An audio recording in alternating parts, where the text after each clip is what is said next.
Olá, gente, boa noite a todos. Damos início a mais um debate aqui do Congresso da Rede Júris. Hoje contamos com 4 juristas de renome nacional, pessoas, referências. Olha aqui, gente, ó, está aqui na minha cabeceira o livro do doutor Alexandre Bisotto, do doutor Alexis, e olha que eu peguei um de cada só, doutor André Nicoliti. Ainda não tive a oportunidade de ter obras da doutora Charlene, mas vamos chegar lá. Então é uma satisfação muito grande que nós da Rede Júris estamos nessa noite por contar com vocês, com os senhores que são aí referência no nosso cenário nacional no Brasil todo. Então eu já apresento o doutor André Nicoliti, que é juiz de direito lá do Rio de Janeiro, seja bem-vindo. Doutor Alexis Couto de Brito, pessoa que de verdade sou fã, uma das melhores aulas que eu já vi foi dele quando ele teve a oportunidade de vir aqui em Goiânia. Seja bem-vindo. Doutora Charlene, que eu estou conhecendo nessa noite de hoje, mas é uma satisfação. Não está aqui por acaso, tem uma trajetória, uma história aí invejável. E o doutor Alexandre Bisotto, que é juiz aqui no estado de Goiás, uma referência, uma pessoa respeitada por todos, por todo o Brasil, pessoa querida. Sejam todos bem-vindos e eu espero que esse debate hoje seja proveitoso. Eu passo a palavra para o professor, para o doutor André Nicoliti, para falar do nosso tema, que é prisão cautelar, prisão provisória. Doutor Nicoliti, a palavra é sua. Bem, meus cumprimentos a todos os colegas, é uma alegria estar aqui atendendo esse convite da Rede Júris, numa constelação aí de juristas, não só nesse encontro, nessa mesa virtual, mas em todas as mesas que estão distribuídas pelo evento, onde reunimos grandes amigos. Então, cumprimento a todos desta rodada aqui. Cumprimento todos em nome da Charlene, que eu estou conhecendo agora, salvo engano é do Espírito Santo, não é isso? Acho que raramente eu tenho oportunidade de dividir, compartilhar uma mesa com os juristas capixabas, né? Eu não tenho tido muito essa oportunidade. Então, é uma honra inaugurar essa oportunidade contigo. Então, em seu nome, eu cumprimento todos os demais. E o tema que nos traz aqui é um tema que eu reputo de maior importância para o processo penal, né? A questão da prisão, eu costumo dizer, da prisão cautelar, é a maior agressão que o Estado pode promover na esfera do indivíduo. Isso porque, via de regra, não temos aqui a pena de morte, obviamente, né? Salvo em casos de guerra, mas em estado de normalidade não temos oficialmente a pena de morte. Então, a pena de prisão, a pena privativa de liberdade é aquela, digamos, mais perversa, mais cruel, mais intensa que o ser humano pode sofrer. Todavia, a prisão processual na modalidade cautelar constitui a maior agressão do Estado na esfera individual. Agressão essa muito mais significativa e intensa do que a pena propriamente aplicada. Por quê? Porque quando se executa uma pena após o trânsito em julgado, não se está diante de um sujeito presumidamente inocente. Houve o exercício do direito de defesa, houve um desenvolvimento de um devido processo, ele exerceu sua defesa, de modo que há um juízo de certeza sobre os fatos, sobre a culpa. Diferentemente, os presos provisórios no Brasil, as prisões cautelares, via de regra, elas são decididas, decretadas, sem se ouvir a outra parte, sem se estabelecer um contraditório, né? De modo que é muito liminarmente fixada e diante de um juízo de probabilidade, de um juízo de aparência, né, de um juízo de incerteza, de modo que é sempre muito temerário se decretar uma prisão. Lamentavelmente, entre os operadores do direito, a prática é de uma vulgarização da prisão. A liberdade, né, em termos constitucionais, ela é a regra.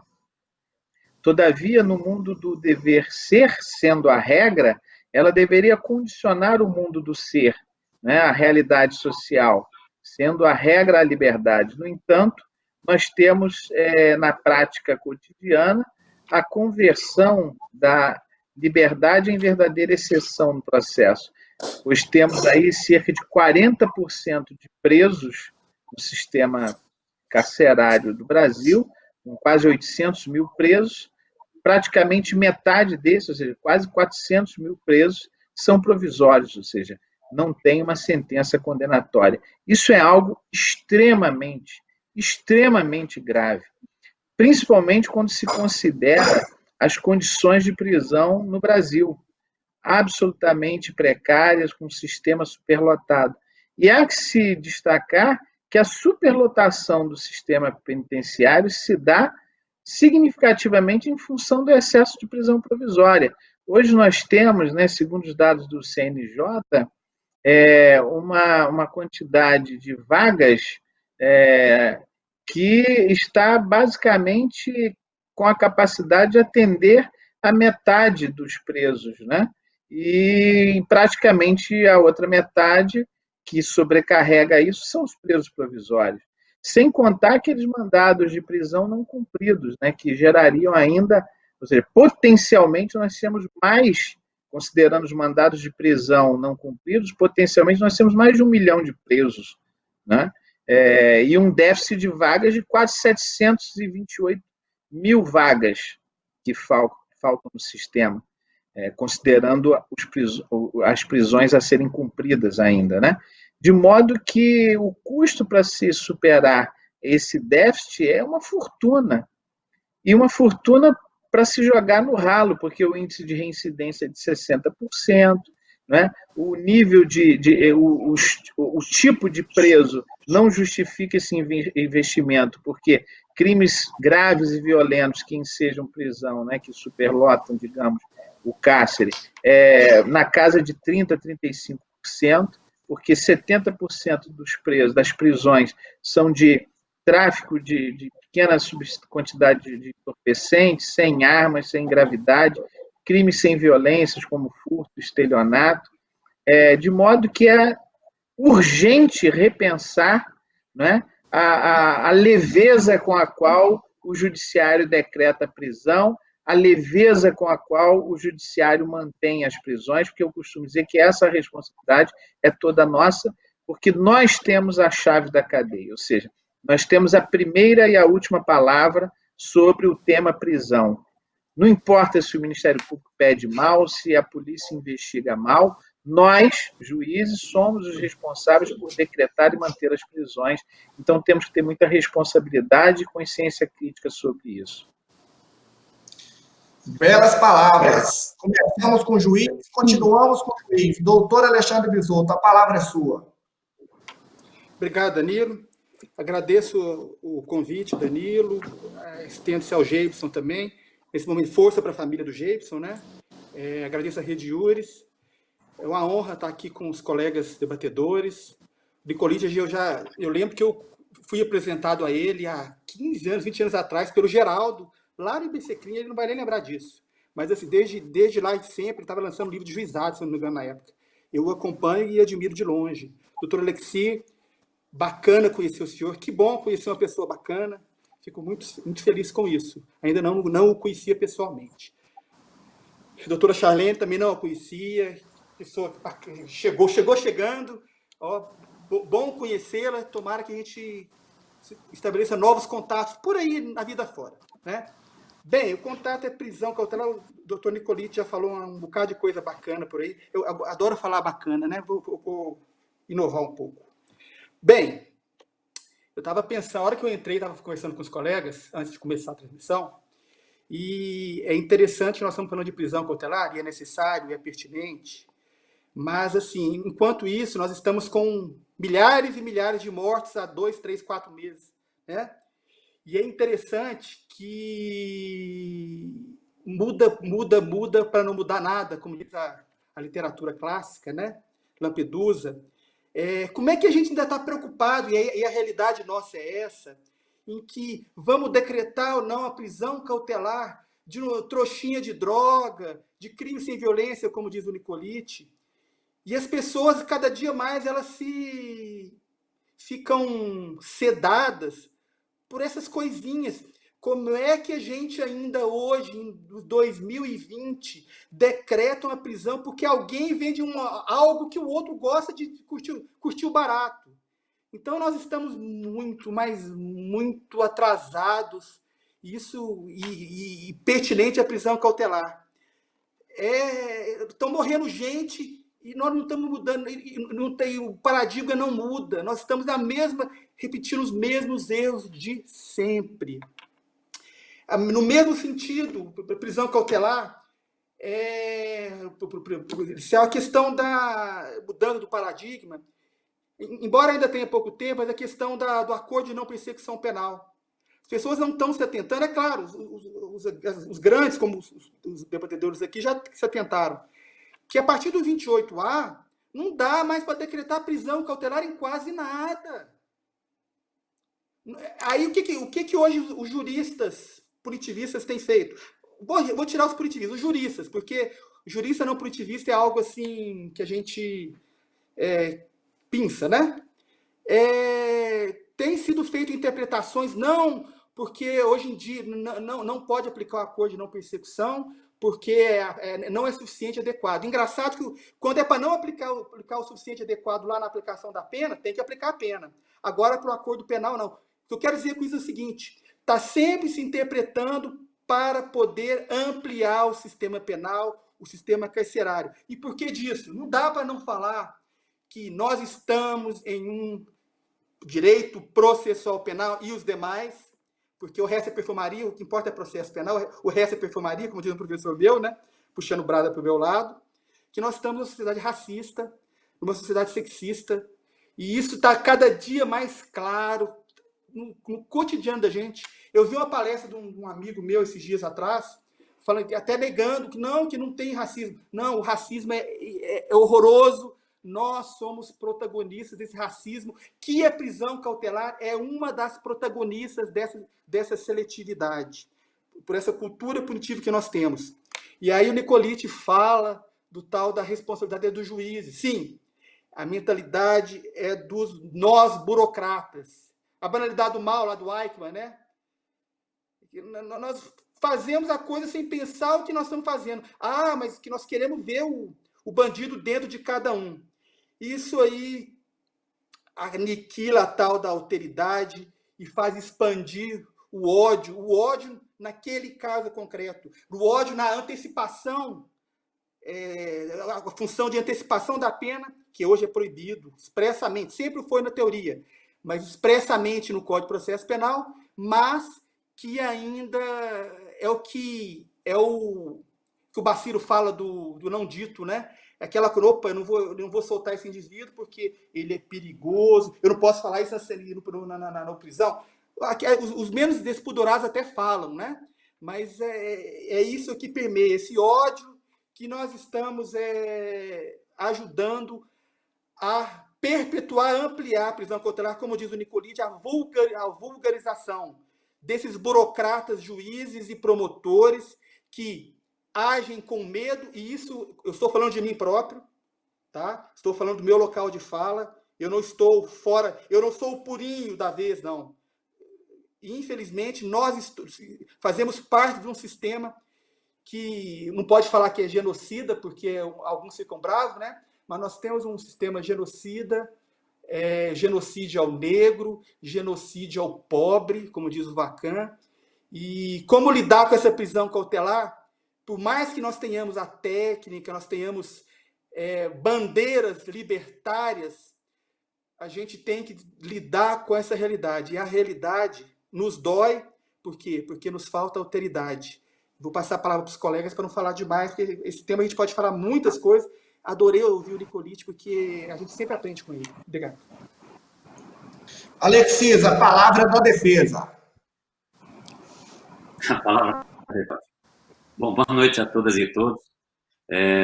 Primeiramente, agradecer rapidamente ao querido amigo Danilo pelo convite. Foi uma honra ser convidado, principalmente para ladear as pessoas que aqui se encontram, tão renomadas no cenário jurídico penal. Então, para mim é uma honra muito grande, conhecendo pessoalmente os três colegas, não conhecia pessoalmente, então uma satisfação a mais participar desse evento para poder interagir com os aqui presentes.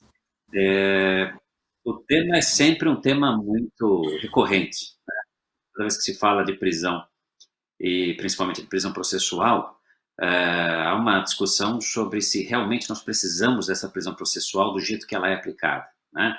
Eu acho que eu tenho dois pontos que me incomodam muito com relação à prisão processual. E os dois que eu considero que são os principais motivos do porquê nós usamos e abusamos da prisão processual constantemente, né? O primeiro deles diz respeito às forças de segurança.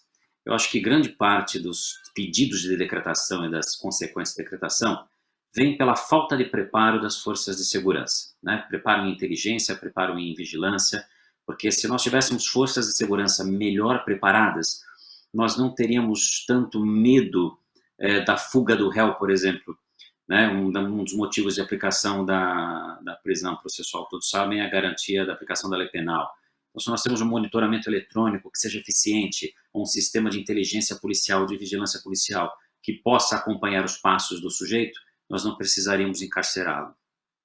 Também com relação às forças de segurança, se o outro motivo é garantia da ordem pública, quem tem que garantir essa ordem são as forças de segurança, né? E não é a prisão do réu que faz com que a segurança pública seja mantida. Então, de novo, recai nas costas das forças de segurança esse abuso da prisão processual. E, por fim, a mesma coisa a instrução criminal. Então, se dificilmente uma prisão processual colabora com a instrução criminal, se a questão é proteger a prova, proteger a testemunha, mais uma vez, nós temos as forças de segurança que deveriam fazer esta missão. Então, me parece que falta, por parte do Estado e por parte do próprio sistema, que já está acomodado, o interesse nas forças de segurança, um investimento nas forças de segurança, né, treinamento, para que elas possam fazer a sua função corretamente e não transferir para as costas do cidadão, ainda que acusado de um crime, seja ele leve ou grave, aquela sua falta de preparo, aquela sua incompetência. E eu acho que ainda há um outro fator que pressiona pelo número abusivo de prisões processuais, né? E aqui eu faço 3 referências constantemente, né? Uma que eu acho que é uma questão de sadismo, às vezes um sadismo jurídico. A outra é uma questão de vaidade. E, por fim, um descaso ou preguiça, né? Então, são 3 deméritos que eu acho que uma parcela de quem trabalha, principalmente que tem a força, e aí, inevitavelmente, autoridades policiais, promotores de justiça e juízes, eventualmente, de manipular, de manejar a prisão processual, né? Então, primeiro, um sadismo numa demonstração de poder.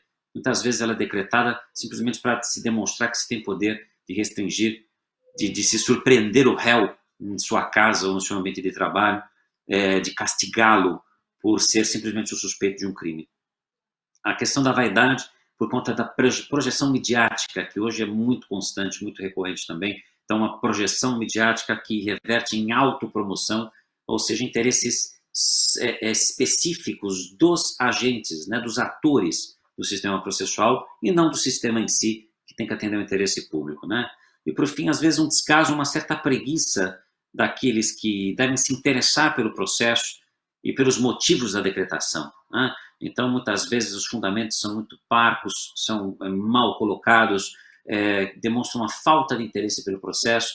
Então, aquele um pouco mais de interesse, às vezes, poderia redundar num monitoramento eletrônico, numa restrição domiciliar e coisas do gênero. Eu acho que eu não vejo um debate sobre esses pontos. Toda vez que se questiona isso, se diz que a culpa é do juiz, a culpa é dos promotores. Eu acho que a culpa começa pelas forças de segurança, que tem uma necessidade, né, de justificar a sua atitude, e o ápice da sua atitude é a prisão. Quando, a meu ver, nós podemos esperar muito mais das forças de segurança, né? Nós podemos qualificá-las e elas fazerem um serviço muito mais útil, mais eficaz, e com isso a gente deixar de alimentar as celas do sistema penitenciário ou os corredores do crime organizado, como a gente faz atualmente, colocando muitas pessoas em prisão processual, que não deveriam estar ali, alguns até primários, que acabam engrossam as fileiras da criminalidade organizada, que a gente sabe que chama mal, que assola todo o país, né? Então, eu espero que a gente possa discutir um pouquinho também esses pontos, mas eu aguardo ansiosamente a colocação dos colegas para a gente começar os debates. Ótima colocação. Doutora Charlene, a palavra é sua. Boa noite a todos. Boa noite, Danilo. Agradeço inicialmente a oportunidade. Quero cumprimentar todos os meus parceiros dessa noite aí, os dois magistrados que nos acompanham, que me antecederam, o doutor Nicolite e o doutor Alexandre, e também o doutor Alex Couto. Dizer que é uma belíssima oportunidade estar dividindo essa tela aqui com vocês para falar de um tema que eu acho de suma importância. Fala aqui do Espírito Santo, o doutor Nicolite bem lembrou. Acredito que o nosso judiciário aqui, não sei como é no Rio e como é em Goiânia ou até mesmo em São Paulo, mas aqui o judiciário tem sido assim muito punitivista. A gente tem um alto número de prisões provisórias. Acredito que o índice de prisões provisórias das pessoas que se encontram encarceradas, né, por conta de prisão cautelar, é um índice muito alto aqui no meu estado. A grande maioria dos pedidos, né, para que essas pessoas respondam esses processos em liberdade provisória, eles são negados. E aí eu gostaria de trazer um arcabouço assim, um pouco histórico. Eu acredito que esse tema da prisão cautelar, ele engloba tantos outros temas, tantos outros recortes, como bem pontuou o doutor Alexandre Bisotto, que trata-se também de uma questão racial. A gente sabe que hoje 65% dos encarcerados, né, eles são compostos por pessoas negras, sejam elas homens ou mulheres. A gente sabe que tem todo esse contexto, a gente sabe que também muitas dessas pessoas não têm um estudo, não chegam nem ao primeiro grau, não consegue chegar ao ensino fundamental completo. Então existe também uma baixa um baixo índice de pessoas que têm acesso ao ensino. E a gente sabe também que tem toda essa questão do recorte tanto do gênero como da raça. E a gente vem para falar de prisão cautelar e a gente não pode esquecer de falar também do quanto que o encarceramento em massa, e eu falo isso não aqui em terras capixabas, eu falo isso a nível Brasil, porque o Brasil é o terceiro país, né, no mundo que com mais pessoas encarceradas, e boa parte dessas pessoas, eu volto a dizer, são pessoas que cumprem aí uma prisão provisória, uma prisão cautelar, e poderiam estar gozando da sua liberdade e respondendo esse processo, que ao final podem vir ser absolvidos, o tanto que a prisão ela é nociva, o tanto que a prisão ela acaba, né, com a vida do ser humano que está ali, porque a gente sabe que as prisões elas não têm não são aquelas prisões da forma como deveriam ser, e a gente sabe o tanto que isso afeta a vida das pessoas que estão ali encarceradas. Eu me recordo que ainda no ano de 2011, com a Lei 12.403 de 2011, tiveram algumas inovações, dentre elas o artigo 318 e 319, né, do Código de Processo Penal, e principalmente o artigo 319, que são as medidas cautelares, né, diversas da prisão. E eu lembro muito disso quando eu estudava essa inovação, né, de lei, que falava-se muito da questão que a prisão era a última ratio. E eu volto a dizer que aqui no meu estado, aqui no Espírito Santo, a gente não visualiza muito isso. Queria até dizer que quando eu vi que eu participaria desse painel com a presença de dois magistrados, eu falei, o que eu vou falar? Porque eu me considero antipunitivista e também abolicionista penal. Luto muito para que para que essas causas, né, elas tenham um destaque, para que não venham a ocorrer esse encarceramento em massa que eu critico muito. E aí eu falei, eu não fiquei até receosa de talvez expor isso tudo que eu acho, mas eu dei graças a Deus que vi que toda a linha de pensamento das pessoas que me antecederam coadunam, né, e complementam aquilo que eu penso acerca da prisão cautelar. Então a gente vê muitas decisões pautada no artigo 312, para que essas pessoas continuem presas preventivamente. E a maioria da justificativa é a respeito da garantia da ordem pública. E não se fundamenta o que seria essa ordem pública, por que essas pessoas têm que serem mantidas, encarceradas, em virtude da questão da garantia da ordem pública, e a gente é obrigado a, às vezes, engolir essas decisões, e as pessoas são obrigadas a estar encarceradas em virtude até de decisões não fundamentadas que colocam lá sempre a questão da garantia da ordem pública. Recordo-me também, né, de um julgamento que acabou recente, que foi em novembro, como que é tão importante a questão da prisão cautelar, como que é tão importante a gente falar.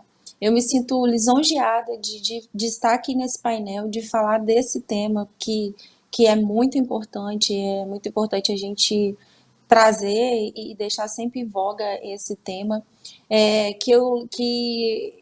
falando agora do julgamento de novembro de 2009, a gente sabe que que acabou tendo muito um cunho político na questão do julgamento da prisão em segunda instância. Então, assim, quantos anos se levaram para que esse julgamento se concluísse?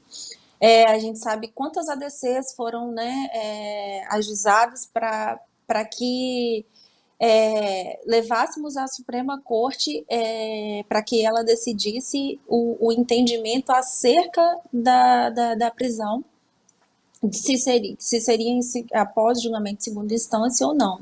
Então, foram as ADCs 43, 44 e 54 que tiveram o julgamento em novembro do ano passado, né, de 2019, e quanta coisa esteve em volta, né, desse julgamento, como que esse julgamento foi importante e como que seria ainda mais importante se tivesse sido imposto uma celeridade, porque é uma causa muito importante, né, julgar se a pessoa deve ficar presa antes ou depois do trânsito em julgado, antes do julgamento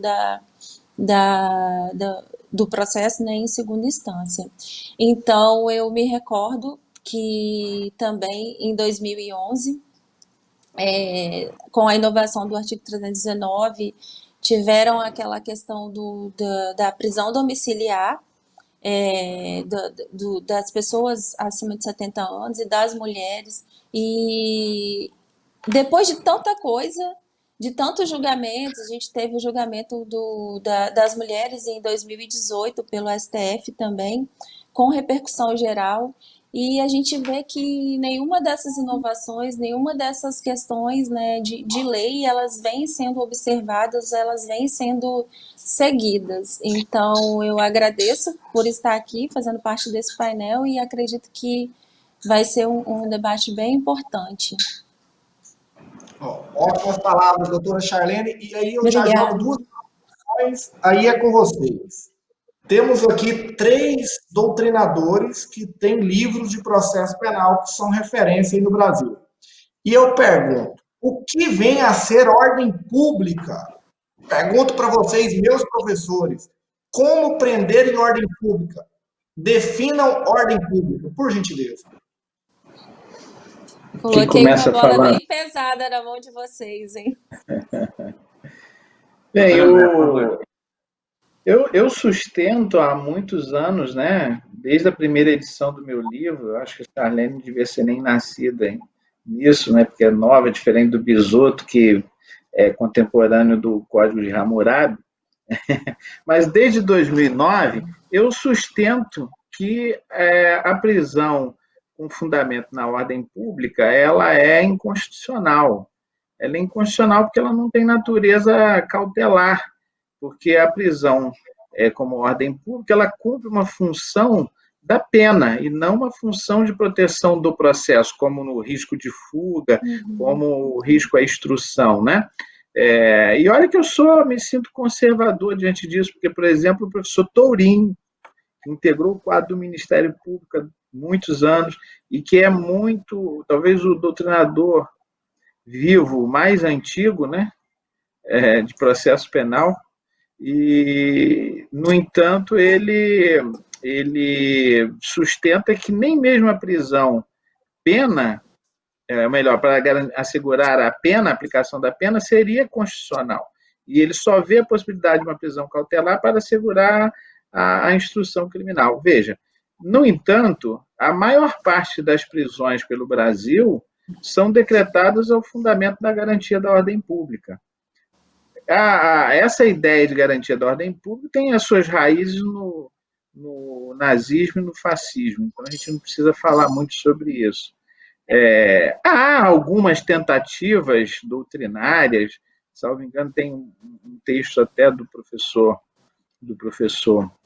Zanoide, que é aí de São Paulo, que tenta dar um certo sentido ao que seria a ordem pública, mas, ao meu sentir, não vejo como definir isso e não vejo como aceitar a constitucionalidade da prisão para garantia de qualquer coisa que não seja o processo, seja ordem pública, ordem econômica e etc.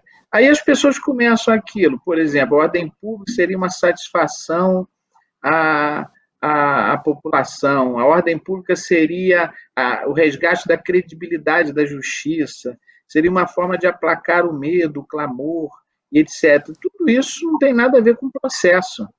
Credibilidade da justiça você resgata com um juiz imparcial, que não faz parceria com o Ministério Público. A credibilidade da justiça você resgata com a duração razoável do processo, não é prendendo as pessoas, não é? Muito pelo contrário. Enfim, dentro das colocações do professor Alexis, né, que ele mencionou a questão dos 3 elementos, me fez lembrar a fala do Bisotto, quando ele chama a atenção para a alteridade, né? Essas 2 falas me fizeram pensar em outros elementos que condicionam muito o decreto de prisão. E eu acho que são até anteriores, né? Me permita aqui divergir um pouco do professor, mas acho que são até anteriores a esses apresentados por ele, que é a questão da humanidade, ou seja, a pessoa não vê humanidade no preso, o preso é desumanizado, é visto como inimigo, né? O direito penal sempre tratou dos inimigos, né? Então falta aquilo que o Bisotto falou, que é a alteridade, você respeitar o outro também. E o medo. O medo é algo que tem até um advogado, eu fiz a apresentação do livro dele, né? O André Lozano, né? Que escreveu um livro sobre o medo no processo penal, o populismo penal, enfim, dissertação dele pela PUC, saiu pela Deplástico, e que ele fala muito bem dessa questão da importância da gente discutir o medo no processo penal, no direito penal como um todo, porque é o medo também um grande motivador dessas prisões. É o medo de que o sujeito volte a cometer crime, é o medo de que a sociedade cobre do juiz, né, que ele não prendeu, porque todos, né, a sociedade é autoritária também, o judiciário é autoritário, porque ele reflete os anseios de uma sociedade autoritária que quer prender todo mundo, né? A sociedade não festeja, né? Exato, é um tema importantíssimo. A sociedade não festeja quando um juiz solta.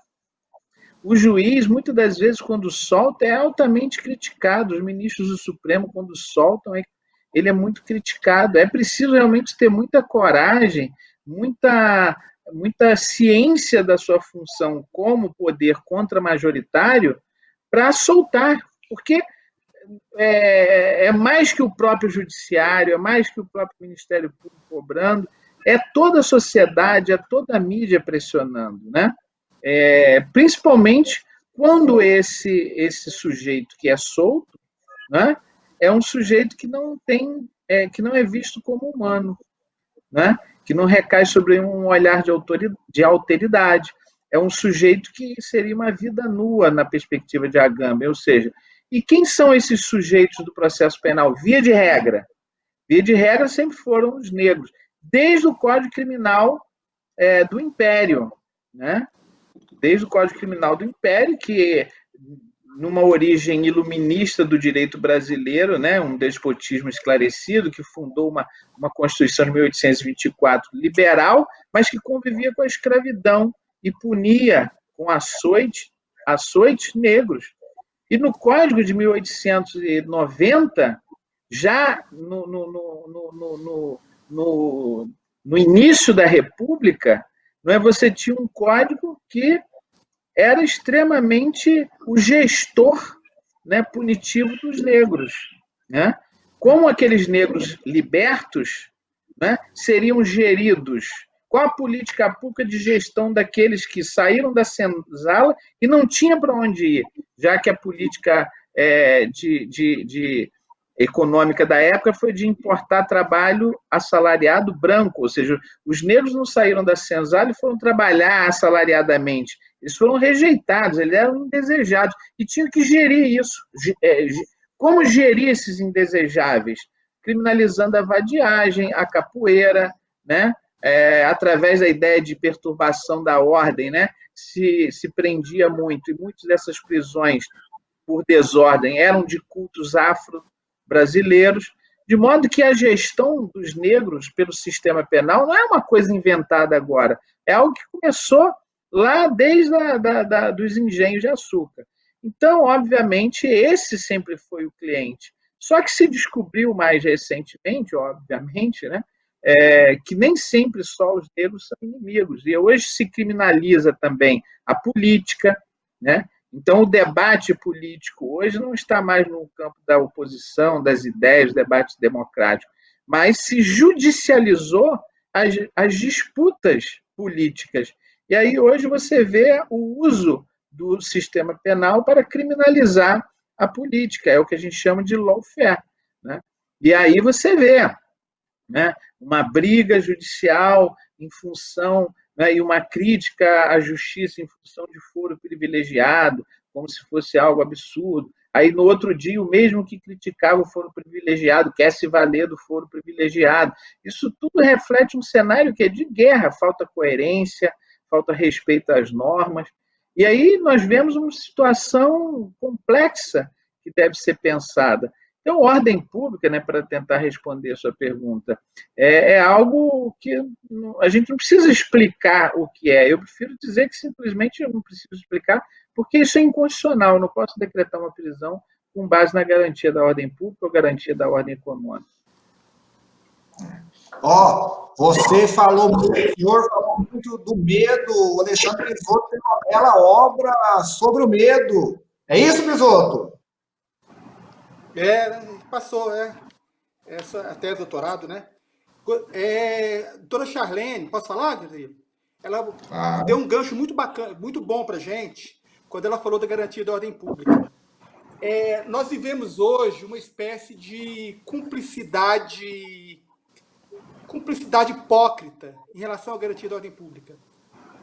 Todo mundo que escreve seriamente sobre ela percebe os equívocos, a sua função de antecipação do juízo, né? Mas, ao mesmo tempo, é a garantia da ordem pública que segura quem as pessoas querem segurar. Deixa o bandido lá dentro, né? Nós vivemos aquilo, buscando o gancho do Nicolite, do Agamben, uma espécie de estado de exceção em relação à garantia da ordem pública. O que é a garantia da ordem pública? É o que eu quero, ora as bolas. Eu quero prender, por que não? Porque deu muito barulho. Não, porque é de um certo partido político. Não, porque há uma cumplicidade hipócrita sobre essa questão. E vou dizer mais, eu lembrei do colega, também doutrinador, juiz, Derival Francisco da Silva, que ele, inclusive, ele defende, dentre outros, a inconstitucionalidade, ainda, aquela que surgiu lá atrás da temporária, que ele não aplica a temporária, e eu estou com ele nessa, pela sua inconstitucionalidade também, por uma série de questões que não vai ao cabo aqui, né? O Dr. Nicolite, gostei disso aqui que o Dr. Alexis falou. Doutor Alexis, eu concordo muito com a questão da vaidade, num certo ponto. Nós vivemos uma sociedade de espetáculo, né? Então, a vaidade, essa geração, os que estão vindo para a juventude que está chegando, a geração é o que dizem muitas vezes a direita concursanda, né? Que está chegando por aí, ela está ser aí no mundo. É o que nós estamos produzindo hoje. Então, essa questão do aparecer, e isso está muito firmado nas forças de segurança pública. A gente percebe muito. Você pega uma investigação, determinada investigação, muitas vezes a polícia, a autoridade policial, a polícia civil, no caso aqui que investiga, ela não está muito preocupada. O resultado, até porque o resultado não depende dela lá no final, quando é a sentença. Mas ela fica normalmente muito magoada quando o juiz decepa a forma do aparecer através de uma revogação da preventiva, de uma liberdade provisória. Isso, quer dizer, isso aí está ali na origem dessa sociedade de espetáculo que o senhor falou. Concordo com a vaidade de juízes, mas mais do que vaidade, eu acho que uma coisa que não pode ser ignorada, que o Nicolite falou também, que é a questão do medo. Por que eu falo do medo? Nós já somos, o mundo está um mundo, vamos dizer assim, eu não quero ser definitivo, mas é a impressão que eu tenho hoje, né? Um mundo mais conservador, mais, né, com pautas mais moralistas, vamos dizer assim, para não dizer outra coisa, aqui não pode dizer. Então é o seguinte, aqueles burocratas, não, eu não posso. Aqueles burocratas que a gente tem certas limitações. É verdade. Funcionais. Tem alguns que podem dizer qualquer coisa, fazer qualquer coisa, não dá problema nenhum. Mas se a gente falar, dá um problema danado. Aquele que o Tonicolite foi vítima disso, vamos dizer assim, ponto, né? Aqueles que ousam fazer algo diferente do senso comum teórico, para não dizer, né, vamos dizer, lá no Vará, acaba, além de sofrer uma repressão interna, não é repressão formal, às vezes acontece um ato formal de repreensão, mas aquele ato velado do olhar, uma politização da própria magistratura. Então, existe, assim, além da vaidade, existe o medo que está ainda mais, hoje um pouco menos, mas um ano atrás, há 2 anos atrás, há 3 anos, hoje ainda, vamos dizer, porque, né, a gente não sabe o que vai acontecer ainda. Existe um medo muito grande daqueles, dou um exemplo, tem uma juíza maravilhosa lá da execução do Rio Grande do Sul, que é esqueci o nome dela, execução, fugiu o nome dela agora, que ela deu a decisão interditando o presídio. Aí, num grupo que eu estava falando, alguns colegas progressistas têm um pensamento do direito, doutores, mestres, pessoas engajadas, falando o seguinte, olha, a repercussão que ela vai ter, ela vai aguentar uma barra pesada muito grande. Então, além da vaidade, que eu chamo de juiz estético, é aquele que gosta de causar sensação, existe a questão do medo. Concordo com o senhor em relação ao sadismo. Eu escrevi um artigo que chama Os Arautos da Carcerização. Aí eu pergunto, sádicos ou ingênuos? Você já sabe a resposta, né? Mas tudo bem. Só pegando um gancho sobre o sadismo, que eu acho interessante, que é uma leitura muito psicanalítica, o Rubens Casara, que gosta muito disso. Mas isso, de fato, eu costumo brincar. Essa coisa de prender, de algemar, né, esse sadismo, isso dá muito prazer, né? Você vê, por exemplo, eu costumo sempre brincar com os meus alunos, não à toa, você vai no sex shop e você encontra o quê? Algemas. Por quê? Porque há pessoas que sentem prazer em algemar as outras, né?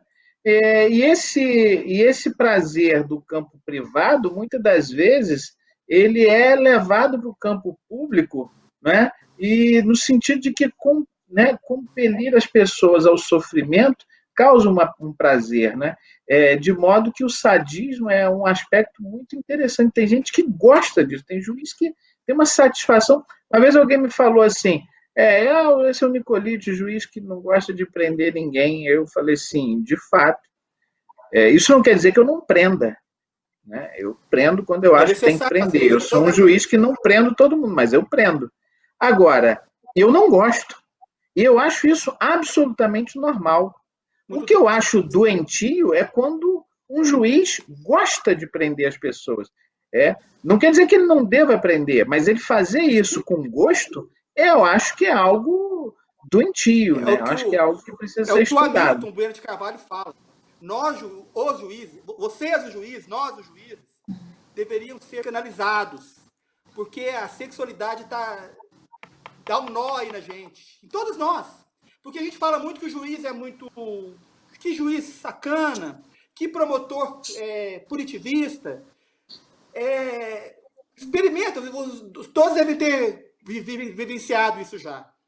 Um tempo atrás eu fazendo uma audiência, e aí naquela época do auge da punição da Lava Jato, aí um advogado, um cliente preso, né, chegou para mim, não, doutor, achando, querendo me agradar, né, querendo agradar o juiz, aquela coisa, não, aquilo lá que é juiz, prende todo mundo, juiz, que bacana, né? Eu falei, doutor, não seja por isso, doutor. Então eu vou tratar o cliente do senhor igual, já que o juiz padrão é isso, então o senhor vai ter um juiz padrão. Não, doutor, não leva para o lado pessoal.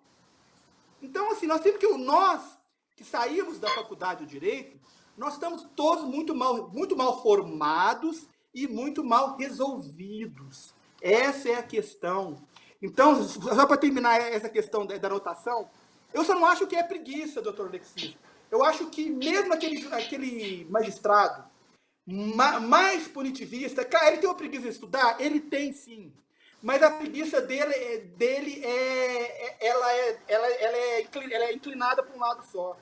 Eu acho que muito mais é o sadismo que o senhor falou, é o prazer, é a questão da vaidade e eventualmente medo.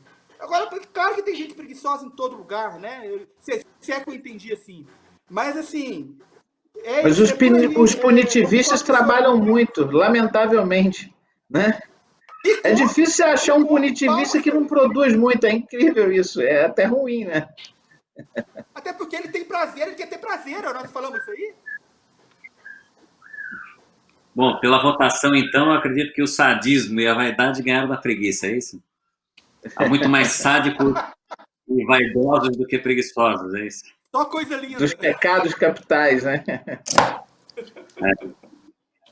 Bom que deu discussão a respeito. E bom que eu encontrei eco também em algumas posturas. Outra coisa Eu gostei muito desculpa. de falar do... Imagina, pode Desculpa, falar. uma coisa que eu notei aqui do Nicolite que ele falou, que eu não, ele lembrou que a questão dos negros, questão que é histórico, a questão depois da vadiagem que acabou, hoje é o tráfico. Que é a coisa mais fácil que prender por tráfico. Prende quem quiser, como quiser, quando quiser. A partir do momento em que se retirou a vadiagem, o 5960 da divisão penal, o porte para o uso, ou tráfico, dependendo da vontade da autoridade policial, do juiz, do promotor, substituiu com esmero essa questão. E, normalmente, quando é pouca droga, o que se faz? Coloca acha uma, duas munições ainda por cima. E aí, pronto, aí o cara tá preso até o trânsito em julgado. Foi mal, desculpa atrapalhar. Imagina, e por garantia da ordem pública, provavelmente, né? Porque com duas munições, ele coloca a ordem pública em perigo.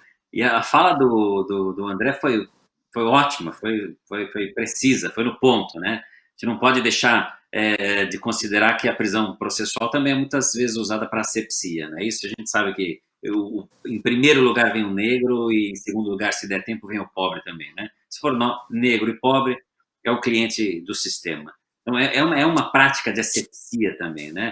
E, de novo, eu volto para as forças de segurança, porque já existe é institucional, é um projeto. A gente não pode dizer que é uma coisa eventual. É institucional. Quando a gente lida com a polícia diretamente, e aí talvez os advogados lidem mais do que os juízes, com toda a força policial muito maior, a gente percebe que é um projeto, né? O jeito que eles tratam, a forma como eles falam, as repercussões recentes na mídia, né? De pessoas destratando os policiais por serem brancos ou ter uma certa posição social, e aí a mesma coisa não acontecendo na periferia com o pobre ou com o sujeito que é negro, né? O simples fato de ser negro. E tem uma carga histórica muito grande. Eu achei importantíssima a fala do André. Agora, e essa história da ordem pública, né, que a gente encontra até antes, a gente pega, Carrara já falava dessa ordem pública. Carrara, que era um penalista, né, não existia nenhuma uma estrutura de estudo do processo, já falava da prisão para garantia da ordem pública. Talvez no momento em que nós não tivéssemos, de novo, a força de segurança preparada para lidar com o assunto, que é muito mais fácil você retirar o sujeito, isolar o sujeito que incomoda na sociedade, pratique ou não pratique crime. É claro que ela é convertida depois ao bel prazer dos conservadores, mas principalmente do fascismo, e entra no nosso código pelo fascismo de Getúlio Vargas, né? Então, Filinto Miller precisava de um instrumento para prender as pessoas sem ser questionado. Então, praticamente, ele é atendido com a possibilidade de uma prisão para garantia da ordem pública, né? Lembrando que lá o CPP, quando vem em 42, tinha até a preventiva obrigatória. Então, já existia uma prisão processual obrigatória. A regra era a prisão, a exceção era a liberdade. Então, se você cometesse um crime e fosse preso em flagrante, você ficava preso. E se você cometesse um crime, fosse condenado por esse crime, você ficava preso. A regra sempre foi a prisão, o tempo todo, né? Ordem pública não se justifica. De novo, se eu me preocupo com o crime que acontece dessa ou daquela pessoa, né? Então, uma pessoa é presa em flagrante, pede-se a conversão na preventiva. Por quê? Porque ela pode cometer outros crimes. Então, a força de segurança é falha. E se ela cometer um novo crime? Ela vai ser presa em flagrante novamente. E se ela cometer um terceiro? Ela vai ser presa em flagrante novamente. Então, o Nicoletti está coberto de razão, né? A prisão é totalmente inconstitucional, porque dá um instrumento para que se retire uma pessoa do convívio social pela suposta, né, pela suposição que ela possa cometer um exercício de futurologia, que ela possa cometer o crime lá na frente. Mas ele é um traficante, ele vai traficar novamente. Se a força de segurança está lá para garantir que o crime não aconteça, se ele traficar novamente, ele vai ser preso novamente em flagrante, e assim sucessivamente. Então, não faria, como não faz, o menor sentido você fundamentar uma prisão processual de um processo presente pelo um crime que ela vai cometer para um processo futuro. Então, para mim, não faz o menor sentido. Só para constar, eu voto com o relator, eu acompanho completamente as considerações do André. Peraí, só para eu ver se eu entendi, então. Então, vocês são contra a prisão cautelar.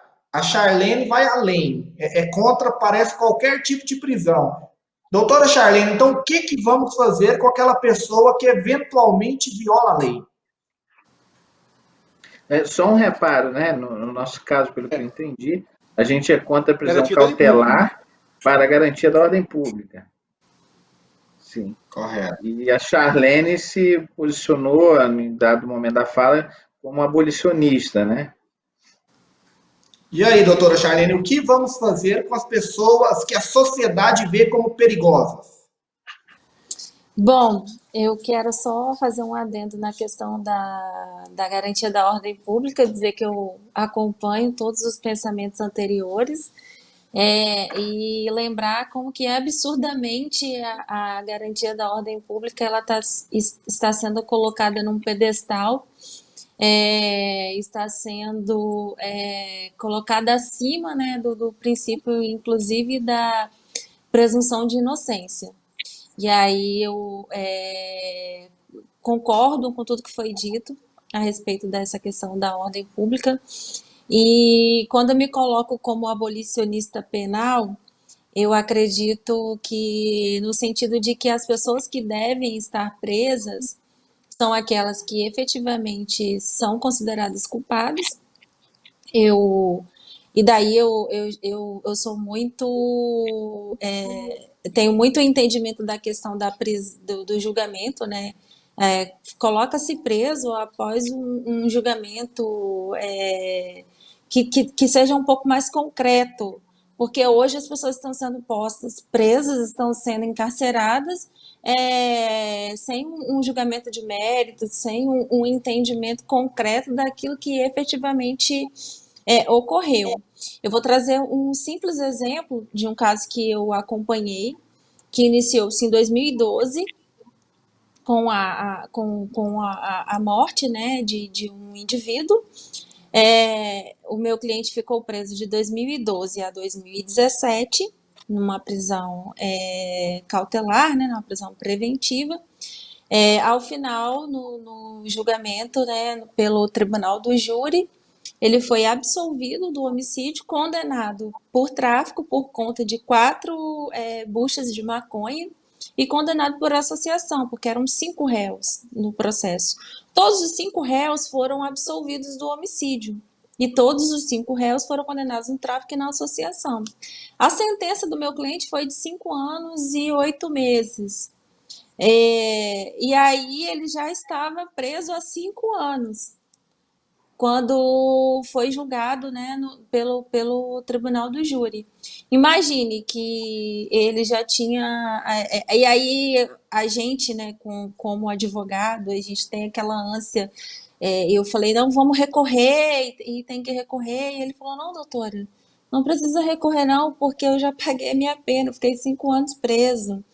E aí, ainda assim, eu fiz um recurso, porque não concordei com aquela sentença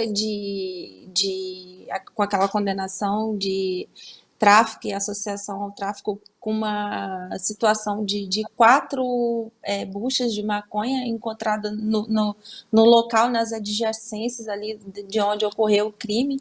E aí eu digo, quantas pessoas hoje no Brasil não estão nessa mesma situação desse meu cliente, ou que às vezes podem estar numa situação pior, porque podem ser totalmente absolvidos, né, do crime, e aí não terem que pagar nada para a justiça, mas já terem pago aquilo que eles nem deviam. Então, eu acredito que a prisão, para que ela exista, ela tem que ser uma prisão assim, com uma decisão ou com um juízo muito completo e muito concreto. É daí que eu falo que eu sou totalmente contra essas prisões cautelares e da forma como elas são, né, às vezes decretadas, e como eu disse, acho que 100% delas são decretadas com base na questão da ordem pública, e aí deixa de se observar outros pontos muito importantes que a lei, às vezes, ela traz. Se o indivíduo ele é primário, se ele tem endereço fixo, né? Se ele tem um emprego lícito.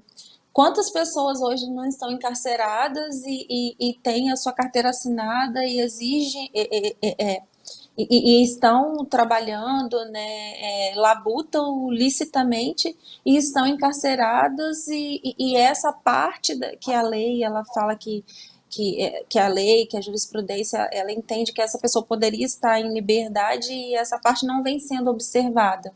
Observa-se muito essa questão desse pedestal, usa-se muito essa justificativa para que essas pessoas sejam mantidas encarceradas.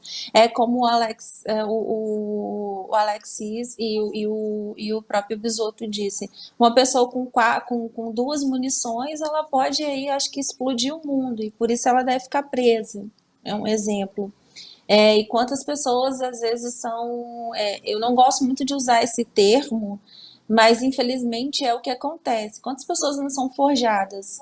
Quantas pessoas não têm aí uma droga incluída, uma droga aumentada, e estão presas, são postas numa prisão preventiva injustamente. E se ao final forem absolvidas, o que vai acontecer?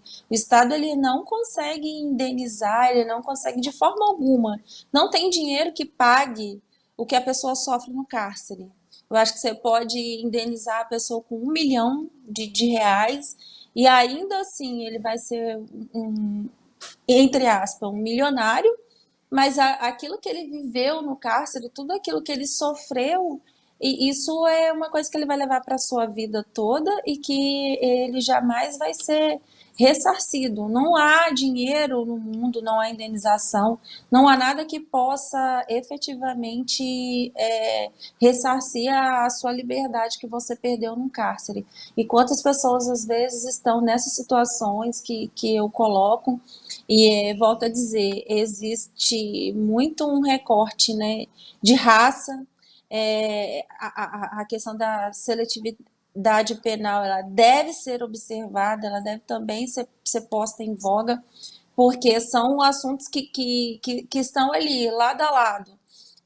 A gente não pode falar tão somente da prisão cautelar, a gente tem que falar do encarceramento em massa, a gente tem que falar da seletividade penal, a gente tem que falar da necropolítica, a gente tem que falar de todas essas questões, porque são questões que englobam e formam esse núcleo que é a prisão cautelar. Então, eu não sei se eu consegui explicar, mas acredito que devem estar presas pessoas que efetivamente tenham uma decisão bem concreta e bem formulada acerca da continuidade dessa pessoa na prisão. Fora disso, tem muitos dispositivos de lei que a gente pode seguir, que a gente pode se aprofundar, que a gente pode seguir para que essas pessoas estejam em liberdade. O que os senhores acham da fala da Charlene? Concordam? Parece que estamos todos no mesmo barco, né? Ou seja, no fundo, ela parece que no campo teórico, né, se situa no campo do minimalismo, do garantismo, e o abolicionismo ela apresenta como, salvo engano, né, Charlene, como um ideário, talvez, de utopia, né? Enfim, porque no campo teórico, às vezes, essas teses são muito... Por exemplo, há aqueles que julgam... Eu já tive numa mesa, por exemplo, que até um palestrante falou, não, você e o Zaffaroni são abolicionistas. Né? Eu, assim, me confundi com abolicionista, até ok, porque, enfim, eu não tenho nada escrito exatamente sobre isso, embora todos saibam que o meu livro tem um marco teórico no garantismo de Ferrajoli, que não é, né, abolicionista, ou seja, ele é minimalista, etc. O abolicionismo seria propriamente aquele que quer acabar com todo o sistema de justiça, ou seja, não vai haver prisão, não vai haver condenação, não vai haver a pena, né, e que outros mecanismos de controle social seriam possíveis, como existia no passado, né? É bem lembrado que o sistema de justiça penal, com pena e etc., é uma invenção muito recente, porque antigamente, por exemplo, se resolviam os conflitos com duelos, com outros mecanismos que não o sistema de justiça. Então, nessa perspectiva, seria o verdadeiro ideário abolicionista, que existem várias vertentes, né? O abolicionismo anarquista, cristão, enfim, não é um negócio simples. Até há hoje quem fala em abolicionismos penais, né? Já a perspectiva minimalista, né, o garantista, é aquela de que o direito deve intervir apenas, como no início da fala da Charlene, aquelas questões que sejam fundamentais à sociedade, mas que para algumas e que não podemos abrir mão dessas, né? Até porque outra coisa pior que o sistema de justiça poderia vir em substituição. Mas o curioso é quando se confunde, por exemplo, o Zaffaroni com o abolicionista, é porque ele tem uma obra, né, que ele esclarece o tema, que é o Em Busca das Penas Perdidas, né, em que ele vai dialogar exatamente com o abolicionismo. Então, ele se centra também na ideia de um sistema, digamos assim, do campo do minimalismo penal, né? Então, a sua provocação foi muito cruel, muito perversa, lembrando o Alex Sige, querer uma provocação sobre abolicionismo, que é um tema que daria um seminário inteiro, né? Mas aí a gente fica aqui na... Vamos para a prática, então. O senhor e o Bisotto, que são juízes, os senhores prendem. Quando os senhores prendem provisoriamente, é fundamentado em quê? Se não na ordem pública? Ou os senhores prendem também baseado na ordem pública? Não, eu nunca decreto prisão baseado na ordem pública. Eu só decreto se for baseado no risco para instrução ou no risco para aplicação da lei penal. E decretar uma prisão nesses termos realmente é algo muito difícil, porque a ordem pública é um cheque em branco, né? O Bisotto falou lá do Agamben, né, que a ordem pública é o que o Agamben chama de uma zona de indistinção. Essa zona de indistinção é onde o poder soberano decide quando a lei vale e quando não vale, ou seja, quando ele aplica violência e quando ele aplica a lei. A ordem pública é essa zona de indistinção, não se sabe muito bem o que é, e aí o arbítrio soberano vai fazer o que quiser com essa cláusula aberta, com esse conceito vago. Então, quando você vai dizer, olha, eu estou prendendo para garantir a instrução, depois que a instrução termina, você tem que soltar. Se você, né, está prendendo para garantir que o réu não fuja, se outro mecanismo que assegure isso resolva, você tem que soltar. Então, de fato, é algo mais complexo, né, para você fundamentadamente decretar. Então, eu não prendo com base nesse argumento. Doutor Quando Alexandre. eu prendo na cautelar instrumental, com função instrumental e função final, ou seja, assegurar a aplicação da lei e instrução. Também não aplica garantia, aliás, nunca apliquei garantia da ordem pública, mas é uma coisa que, sim, que está dado, ela é aplicada, ela é a regra. Então, isso o que eu acho que a gente pode discutir é questão porque a garantia da ordem pública ela está aí por uma série de motivos. Nós temos que trabalhar o que nós podemos fazer enquanto oferecer alternativas a lidar com essa garantia da ordem pública. Por trás dela existe o sentimento, existe a cultura, existe um sentimento que no final das contas é o ódio. Hoje virou moda falar em ódio, né? Até porque é bonito, né? Ser feio, como diz o outro.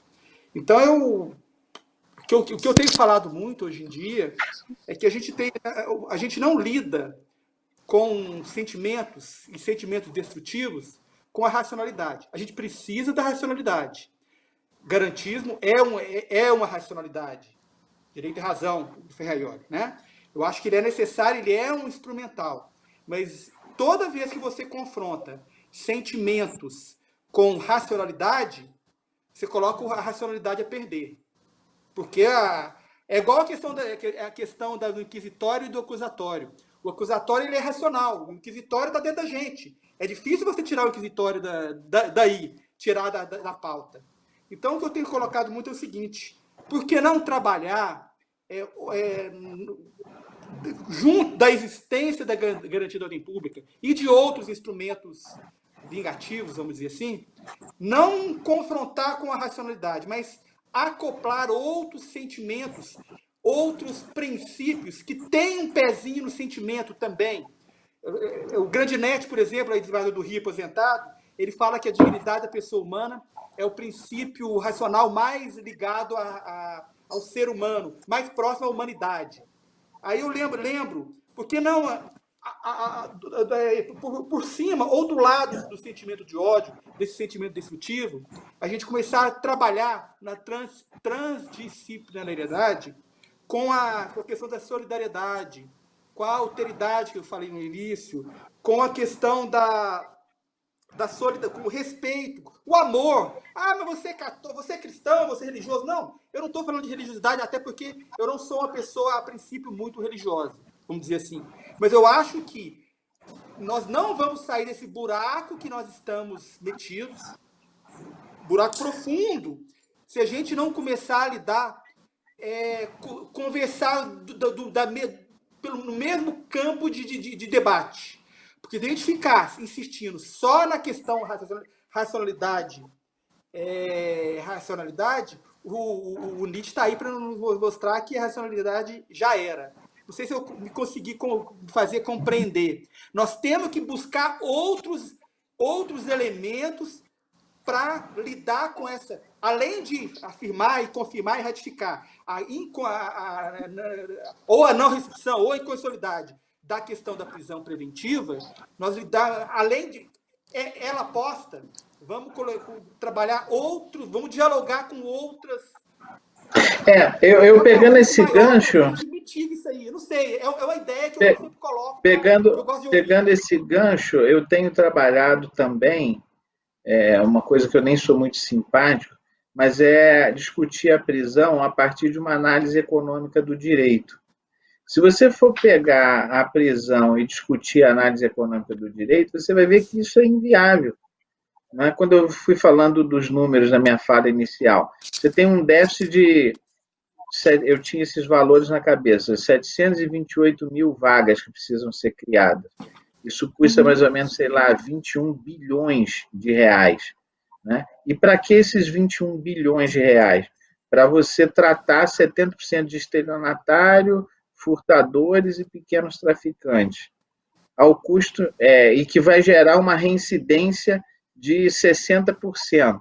Ou seja, você vai pegar 21 bilhões menos 60%, vai dar quase, será, 14 bilhões jogados no lixo, porque esses caras vão voltar para o cárcere. Né? E aí você pega um custo de uma prisão que gira em torno de R$ 2.800 por mês, que é praticamente uma mensalidade da PUC em Direito ou do IBMEC. E se você der R$ 2.800 por mês para um cara que foi preso por furto qualificado pelo concurso de agentes, ele mais 2 roubaram 2 barras de chocolate ou 3 pedaços de linguiça, né, e que não aplicaram significância porque é qualificado, quer dizer, o cara que furta insignificâncias, por exemplo, 1 quilo de carne para 2, ele furtou menos do que um que furtou 1 quilo de carne para 1. Né? É mais insignificante ainda. Então, o que eu quero dizer com isso? Quando você pensa que por conta de um celular ou de um pedaço de carne, você vai gastar um ano que esse cara ficar preso, você vai gastar 36 mil reais, mais ou menos, sei lá, né? E que uma universidade por ano, a USP, o custo de um aluno é mais ou menos esse, aí você começa a pensar que não vale a pena, como contribuinte, você aplicar esse tipo de raciocínio. Então, eu acho que se você não consegue se sensibilizar pelo princípio da humanidade, né, pelo respeito ao devido processo, por uma série de princípios e direitos fundamentais, que pelo menos você tenha amor ao contribuinte, porque há 70 anos a gente está fazendo a mesma coisa, produzindo mais, ou seja, em 1990 nós tínhamos 90 mil presos, em 2017 nós tínhamos 700 e poucos mil presos. Então nós crescemos na ordem de 800%. Se nós crescêssemos 800% em educação, em hospitais, em saneamento básico, em vagas em escola, a gente seria um outro país. E nós crescemos 800% em prisão e não decrescemos 1% em violência, em criminalidade, etc. Então, é um investimento, é um custo alto para um resultado absurdamente ínfimo, né? É verdade. E nesse gancho, eu lembro de uma palestra do professor Alexis Couto de Brito, que ele disse assim, eu nunca esqueço, Alexis, que quando você prende alguém, deixa ele no cárcere, você tira dele tempo de vida. E isso ninguém tem como devolver. E eu passo a palavra para o Alexis para falar disso, com um paralelo ao princípio da não culpabilidade, da presunção de inocência. E eu começo dizendo que eu detesto as duas expressões. Não culpabilidade, parece que falta um ainda no final, né? Não culpabilidade ainda, porque eu vou te considerar culpado já já. E presunção é quando você não tem certeza de alguma coisa. Eu acho que a nossa Constituição vai além do Pacto de São José. Não é uma presunção de inocência, é um estado de inocência. Nós temos status de inocente, e ele só se quebra a partir do devido processo legal. Então, eu sempre uso o estado de inocência e não falo de presunção, eu não preciso presumir nada. A pessoa é inocente até que o Estado prove o contrário, né? E, de fato, eu acho que sempre, quando eu tenho a oportunidade de lembrar as pessoas de que você não tira a liberdade simplesmente, mas você tira o tempo de autonomia, o tempo de vida dessa pessoa, que você não devolve em caso de erro, só aí já justifica, porque a melhor definição da finalidade, da função do direito penal, do sistema penal, é controlar o poder punitivo do Estado. Então a gente pode perfumar com todas as teorias de prevenção especial, geral, que a gente quiser, a proteção de bens jurídicos, mas no final, a função do direito penal é a restrição, o controle do poder punitivo do Estado. Quando a gente se lembra disso, o sistema faz sentido a partir de uma postura de não prisão, de estado de inocência e de não prisão. Eu queria só puxar as duas falas dos colegas, né, trazer a Charlene também para a discussão, uma pergunta do ponto de vista prático, né? Se a gente retira do cenário, então, uma peça fora do jogo é a prisão para para garantia da ordem pública. Ela não pode. Né? Inconstitucional, não tem relação com o processo, não vamos utilizá-lo. Então, nós temos dois motivos, né? A instrução criminal e a garantia da aplicação da lei penal. Será que já não está na hora, já não passou da hora da gente, então, levar a sério o tempo pelo qual se decreta essas prisões? Vou explicar o que eu estou dizendo.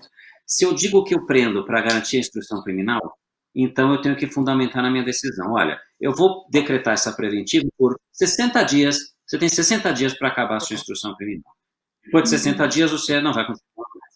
E se é para garantia da aplicação da lei penal, a mesma coisa. Fala, olha, então você tem 3 meses, você tem 6 meses para acabar esse processo. Se você não acabar esse processo, 6 meses, eu preciso soltar o sujeito e tal. Eu digo isso porque alguns países da América Latina têm adotado algumas posturas nesse sentido, né? A Bolívia determinou que são 6 meses e não passa mais disso. E eu acho que a gente caminha, né, com essa alteração que nós tivemos no final do ano passado, com a necessidade da revisão da prisão a cada 90 dias, eu acho que nós estipulamos um prazo aí informal de 90 dias, ou seja, 90 dias ela tem que ser, não é uma renovação, ela tem que ser revista. Então, nessa revisão, eu preciso fundamentar. Olha, você pediu para a garantia da instrução criminal. O que você fez nesse período? Você não fez? Você conseguiu? Você não conseguiu? Você perdeu a sua chance. Né? O processo não acabou e era para garantir a aplicação da lei penal, você perdeu a sua chance. Eu acho que a garantia de um tempo razoável do processo, o estado de inocência, devido processo, eu acho que nós caminhamos para um prazo razoável na decretação da prisão. E eu queria a opinião dos colegas. Será que a gente, com esses 90 dias agora que a gente colocou de revisão obrigatória, a gente não está caminhando para uma prisão processual datada com prazo? Eu acho que a gente já tinha isso antes, né? Eu tenho um carinho especial por esse tema, até porque tem um livro específico sobre duração razoável do processo, então é um tema do meu coração. E eu já antes dessa reforma, a última reforma do processo penal através do pacote anticrime, eu já sustentava que nós temos um termo fixo, né, máximo para prisão no Brasil. Porque com a lei dos crimes organizados, se estabelece lá, salvo engano, no artigo 22, não me recordo o parágrafo de cabeça, que os crimes organizados se regem pelo processo ordinário, pelo procedimento ordinário, e a instrução de réu preso deve terminar em 120 dias.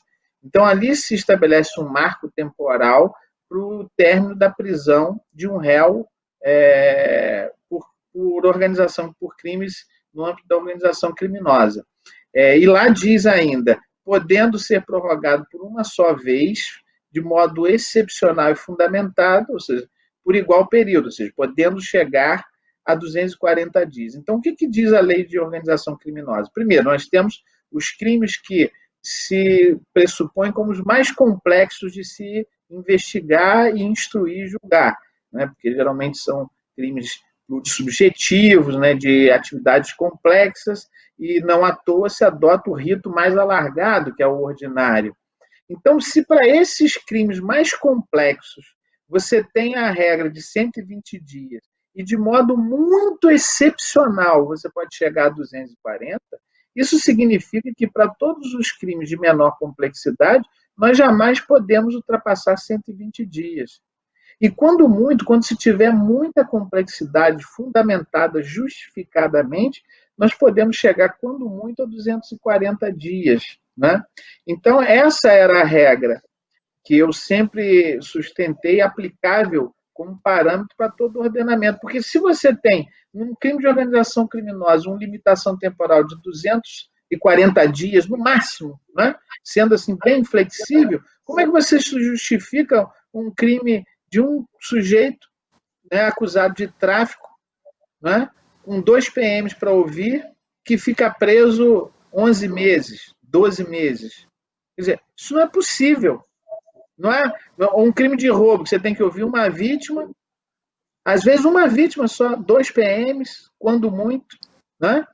E o sujeito está preso há 1 ano e pouco, 1 ano e 6 meses preso por roubo. Isso não faz o menor sentido. Então, para mim, antes mesmo dessa mudança, a gente... Oi? Até em casos de homicídio, o processo passa 6 meses, 1 ano, sem nenhuma movimentação. Sim, sim. Então, você pega, por exemplo, essa limitação temporal, que eu acho que sempre existiu e que nunca foi observada. Agrega-se a isso, obviamente, a necessidade de revisão por 90 dias, ou seja, você tem ali a prisão decretada e 90 dias depois ela tem que ser reavaliada, né? Ser reavaliada. Aí tem um probleminha que eu vejo nessa disposição, que aquela sanha punitiva acaba subvertendo uma lógica protetiva legal. Por que eu estou dizendo isso? Vamos imaginar o seguinte: eu decreto a prisão, aí o advogado vai e impetra um habeas corpus, ok? E aí, quando dá 90 dias, o habeas corpus ainda não foi julgado, eu reexamino a prisão, né? Reexamino e a mantenho. E aí, o que eles fazem? Podem sustentar, por exemplo, o tribunal ou o Ministério Público, seja lá quem for. Olha, o título prisional mudou, o habeas corpus perdeu o objeto. Entendeu? Doutor Nicolite, desculpe interromper, eu, enquanto advogado, sofro com isso, porque parece que a gente fica correndo atrás de algo que é inalcançável. Porque o flagrante é ilegal. A gente vai discutir o flagrante, já converteu em preventiva. Aí o juiz ou o tribunal fala, ó, não se discute mais o flagrante. Por aí vai. Nós sofremos muito, não é isso, doutora Charlene? Sim, sim. Existe essa luta incisiva aí e a gente sofre muito com isso. A gente nunca deixa de estar pedindo, de estar pedindo para rever e é uma luta árdua e um sofrimento constante.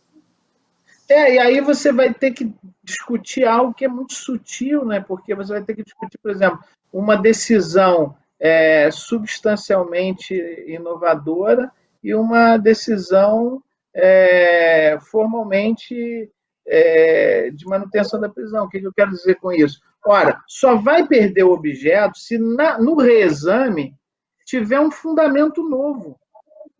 Ou seja, se o juiz mantiver a prisão sob um outro fundamento, perde o objeto. Só que aí nós temos um obstáculo para isso, porque a mudança do código proscreve que o juiz decrete de ofício uma prisão. Pois é. Recentemente, o ministro Celso de Mello até decidiu essa impossibilidade do juiz decretar a prisão de ofício, né? Fazendo referência à farta doutrina, inclusive ao meu manual, fico muito feliz e vaidoso com isso, falando de vaidade, mas o fato é que se o juiz se o reexame em 90 dias tem que ser de ofício, ele só pode reexaminar se os fundamentos do decreto anterior estão rígidos, ou seja, existem ou não. E se ele diz que não, ele revoga. Se ele diz que permanecem, não perde o objeto do habeas corpus, que deve ser apreciado. Por outro lado, se ele inova nos motivos para decretar por outros motivos, em tese poderia fazer perder o objeto do habeas corpus, porque o tribunal teria que examinar outros fundamentos. Porém, ele não pode fazer isso se o reexame dos 90 dias é de ofício, salvo se houvesse uma provocação do Ministério Público pedindo uma renovação por outros fundamentos. Aí seria até o caso, mas isso, essa sutileza, ninguém percebe, ninguém vai trabalhar com isso. Não é o dia a dia. Então, é uma norma que às vezes vem exatamente em proteção do réu, mas que nossa cultura autoritária acaba subvertendo a interpretação e usando ela como gatilho, como subterfúgio para violar direitos. Ou seja, não, o juiz está sendo reexaminado por HC, mas o juiz decretou, reexaminou em 90 dias e manteve a prisão. Aí vai como perdeu o objeto desse ou o próprio desembargador, perdeu o objeto, tem uma decisão nova. Primeiro, tem que ver se essa decisão é formalmente nova ou substancialmente nova. Se ela tem os mesmos fundamentos da primeira, não perde o objeto. Então, eu acho que os advogados têm que estar atentos para essa questão, essa sutileza, que isso é o dia a dia dos tribunais. Mas é uma regra importante, porque o 316 agora é muito claro. Se não for reexaminado em 90 dias, a prisão é ilegal. Então, quer dizer, para mim é peremptório. Não reexaminou, tem que soltar. Concorda, doutor Bisotto? Quando eu era mais novo e mais corajoso, vamos dizer assim, não aqui em Goiânia antes, eu já fazia isso. Toda preventiva que eu decretava, eu sempre usava analogia com a temporária e fixava o prazo. Normalmente, naquela época era 81 dias. Você vê há quanto tempo a gente já está aí, né? Depois, com o tempo, antes agora do 316, eu comecei a perceber que eu colocar isso, às vezes, tinha o efeito contrário. Porque processo que normalmente a gente atuava não passava de 80, 90 dias nunca, prisão cautelar, de forma nenhuma. Dado o prazo, eu soltava de ofício, sempre soltei. Então, eu percebi que, às vezes, colocar sem ter uma normatização, eu, às vezes, atingi o efeito contrário perante os HCs da vida, a resistência que você tem subliminar. Então, eu parei de fazer isso. Hoje em dia, eventualmente, um caso ou outro eu ainda coloco. Como, por exemplo, a temporária.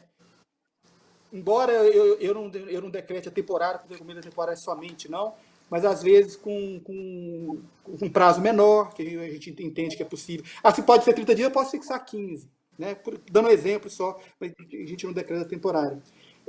Hoje, com essa previsão legal, eu acho que é peremptório também.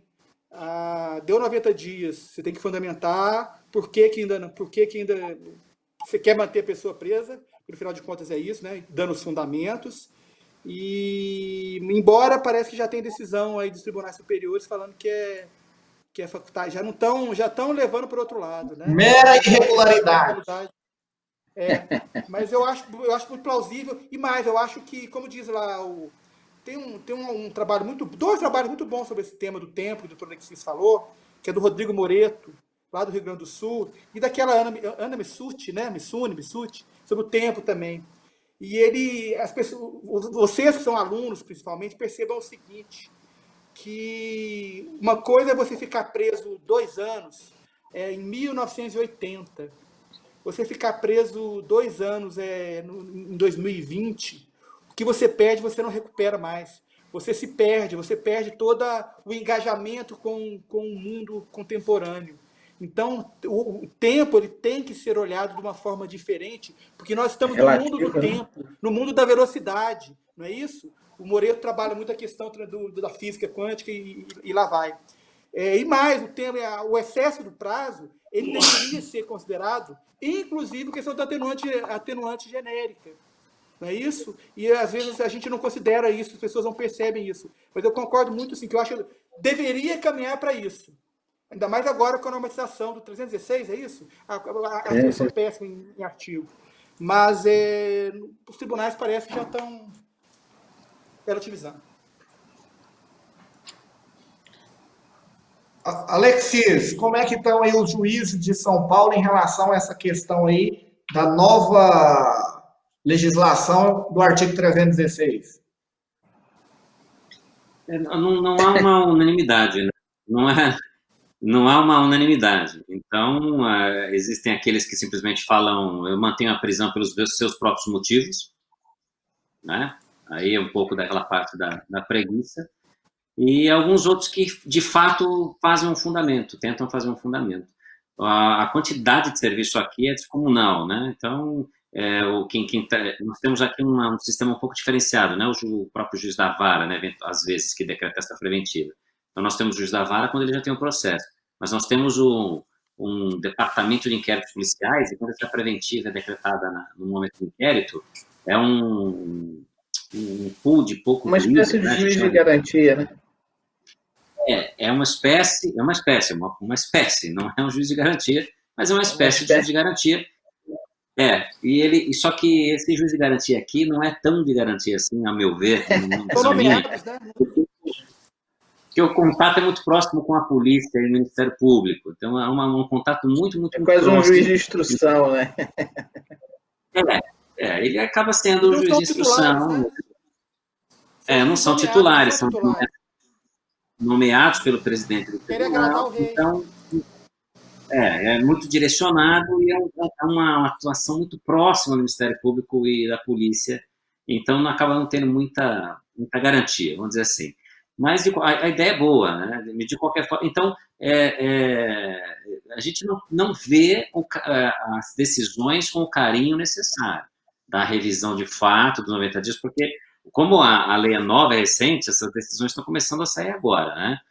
E eu não estou satisfeito com a análise dos motivos da redecretação ou da prorrogação, vamos dizer assim. O sujeito é perigoso, afeta ao crime, é criminoso habitual, tem suspeita de ligação com crime organizado. Então, uns chavões, né, muito comuns, que não é aquele desmoralização da justiça, nem coisa assim, porque se fizer isso, a chance de revogação é muito grande. Mas me parece que os argumentos ainda são muito genéricos. É o que eu disse, não há um carinho com o processo para saber se a investigação andou ou não andou, ainda temos muita garantia da ordem pública. Então, eu ainda acho que precisa ser melhorado. Doutora Charlene, aí no Espírito Santo, te pergunto, aqui em Goiás nós temos alguns juízes e juízas que só vão renovar a prisão nos termos do artigo 316 quando o advogado impetra um habeas corpus. Parece que eles ficam sabendo quando a gente impetra, vai lá e renova após o lapso temporal de 90 dias. Aí vem o tribunal daqui de Goiás e fala, está superado, já renovou, mesmo passado o tempo. Aí acontece isso também? Acontece, inclusive aconteceu muito agora nesse período de pandemia, que nós tivemos até a recomendação número 62 do CNJ, né, que colocavam algumas causas, algumas situações que as pessoas poderiam ser postas, né, em liberdade, que essas prisões deveriam ser reanalisadas, as pessoas deveriam ser mantidas, dentre elas, né, dentre os critérios, né, trazidos pela recomendação número 62, estavam os presos provisórios, as gestantes, as pessoas com doenças, com comorbidades, né, que estavam em grau de risco.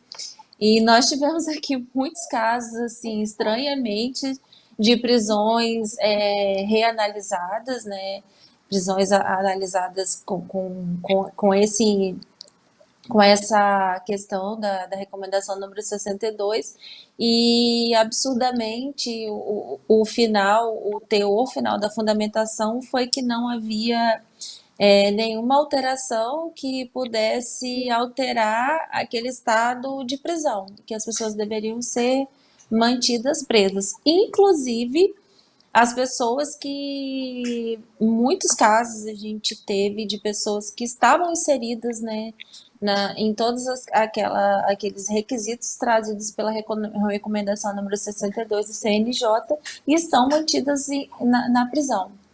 Isso é muito recorrente aqui. Estou trazendo esse exemplo da pandemia, porque é um momento que nós estamos vivenciando a nível mundial, não só nacional, mas que nós temos aqui esta recomendação que não vem sendo observada.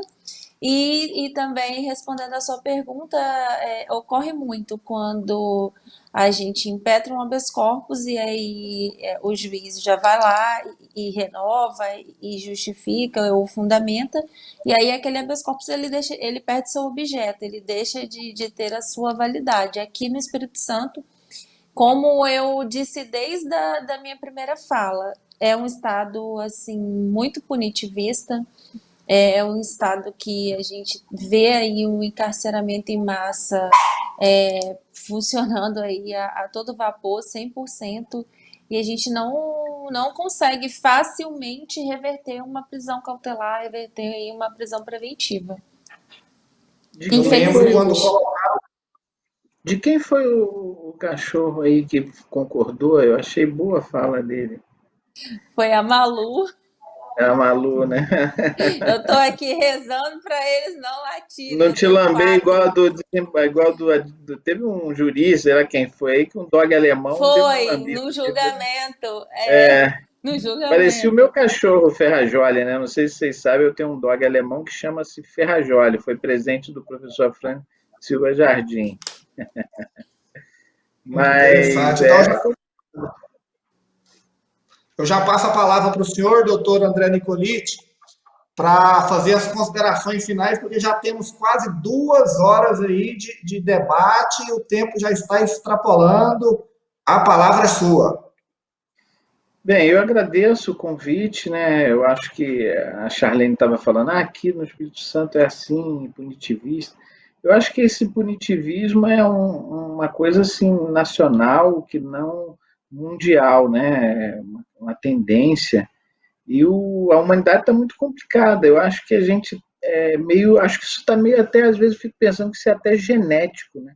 Porque a pessoa nasce, parece que já nasce vocacionada a pensar um conjunto de coisas, né? Então a pessoa vem um pacote, é um combo, né? Ela quer prender todo mundo, ela é contra a cota, ela não gosta de gay, enfim. Então vem um combo, né? Assim, muito, muito complexo de uma série de diretrizes, né? Aí quando vem a pandemia, né? Esse mesma pessoa que não gosta de gay, que não gosta de cotas raciais, que quer prender todo mundo, é a pessoa que acha que isolamento social não é algo bom, e aí se arvora em garantistas dos direitos fundamentais, porque acha que não pode haver controle disciplinar sobre o uso de máscaras, etc. Então, é de fato algo assim, uma certa coerência punitiva e autoritária que se dá em diversos campos da vida, né? Então, a nossa crise é uma crise muito grande de humanidade e que o sistema penal talvez seja o sintoma mais preocupante dele, mas ele não está isolado, né? Ele não está isolado. E para compreender isso, você tem que fazer toda uma análise dos tempos, né, que a gente vive, as pressões do mercado, do neoliberalismo, né, do esvaziamento que se quer fazer do Estado, né, as questões ambientais. Eu estou muito assustado com o momento em que o mundo está vivendo. Mas, ao mesmo tempo, a crise é um momento, como a crise pandêmica, né, decorrente da pandemia, é um momento efetivamente de tomada de diretriz. Então, com esse momento todo que a gente está vivendo, a gente vai ter aí a oportunidade de tomar 2 rumos. Ou a gente tem um reencontro com a humanidade, um reencontro com a natureza, um reencontro com valores que não sejam apenas o lucro, né? E para que a gente possa ter um mundo melhor, ou a gente vai sair dessa crise de modo mais desgraçadamente do que entramos.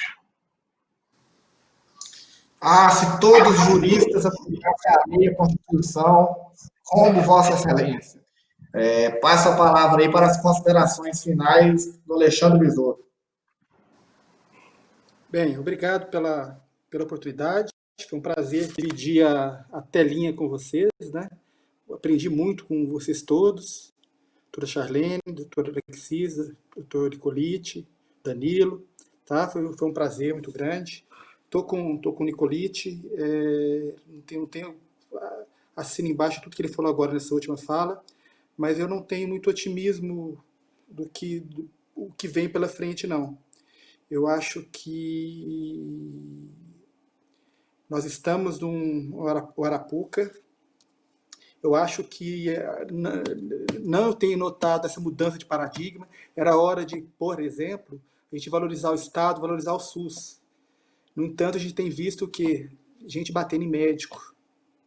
E os médicos são uma parcela até significativa, apoiaram tudo que está aí, né? E, no entanto, tiveram que sofrer esse momento para alguns repensarem, mas eu não estou otimista em relação a isso, e como eu não sou otimista em relação à questão criminal do nosso país, por mais que a gente sugira que não, vamos trabalhar com outros sentimentos, por mais que nós vamos...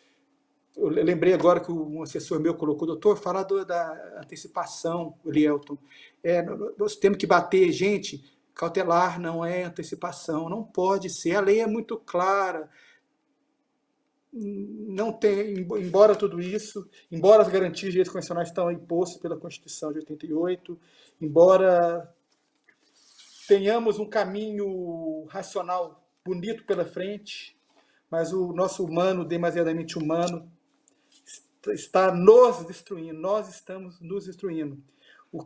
a única esboço de otimismo que eu tenho é poder aprender com vocês aqui, conviver com fazer novos amigos, que é o pouco que a gente pode ganhar disso tudo aí. Obrigado a vocês. Gente, boa sorte, se cuidem, saúde para todos.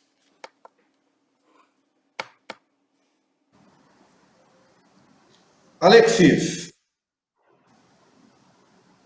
Bom, eu agradeço mais uma vez o convite, né? Foi uma noite muito prazerosa e pela oportunidade, né, de conhecer os colegas pessoalmente, de trocar umas ideias, perceber que muito das nossas ideias são confluentes. Eu sou um pouquinho mais otimista. Eu acho que sempre de uma dificuldade a gente consegue tirar alguma coisa, a gente consegue tirar alguma lição, né?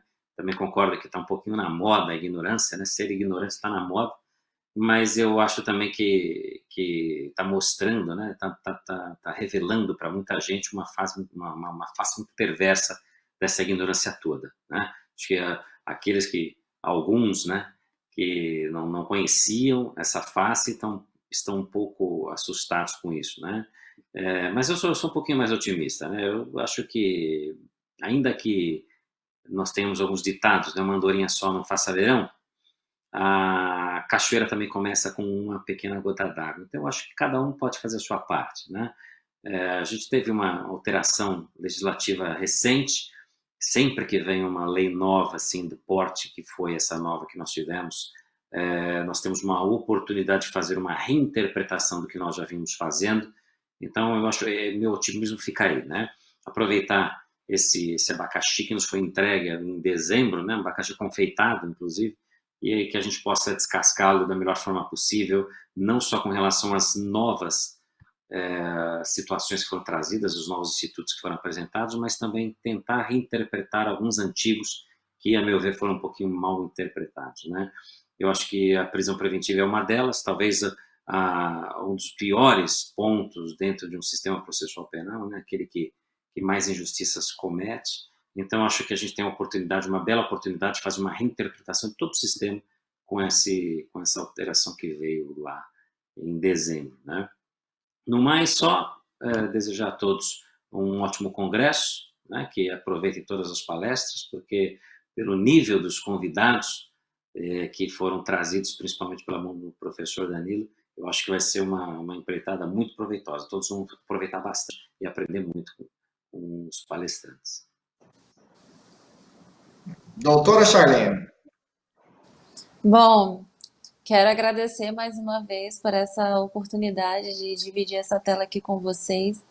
Agradecer a Rede Juris e ao Danilo, que é a pessoa com quem eu mantive contato quase que interinamente. Eu estou aqui muito num lugar de fã e de admiradora de todas as pessoas que estiveram comigo aqui.